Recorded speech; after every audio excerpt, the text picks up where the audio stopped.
তোমাকে যে কি করে বলি, বাবা আমাকে বাড়ি থেকে বের করে দিয়েছে শুধুমাত্র তোমাকে ভালোবাসার কারণে। তোমার আর আমার সম্পর্কটা মেনে নিতেই আঙ্কেল আমাদের সম্পর্ক মেনে নেবে না বুঝলাম, কিন্তু তোমার পোশাকের এই অবস্থা কেন? আসলে বাবা আমার সব কাপড় চোপড় আগুনে পুড়িয়ে ফেলেছে। ঠিক এই জুতা, এই প্যান্ট আর এই গেঞ্জিটা পরে এসেছে। তুমি মাথা নিচু করে আছো কেন? কিছু বলো। তুই আমার হাত ধরে কেন কথা বলছিস? দিন দিন তোর সাহস কিন্তু বেড়ে যাচ্ছে দীপ্ত। আরে শ্রুতি, তুমি এসব কি বলছো?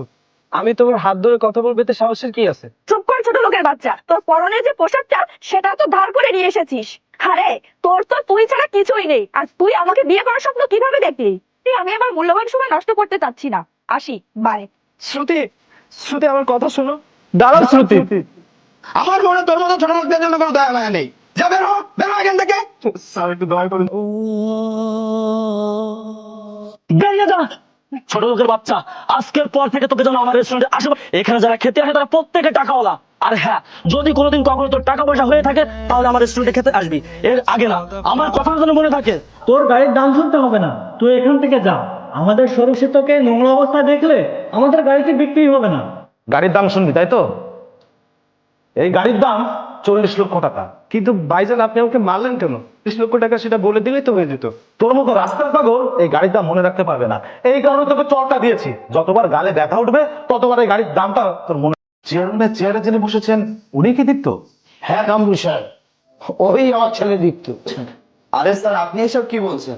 আপনাদের এইসব প্রশ্নের উত্তর দিতে আমার বাবা বাধ্য না। আমি কার ছেলেকে আমার বাবা দিতেছি নট ইউর কনসার্ন।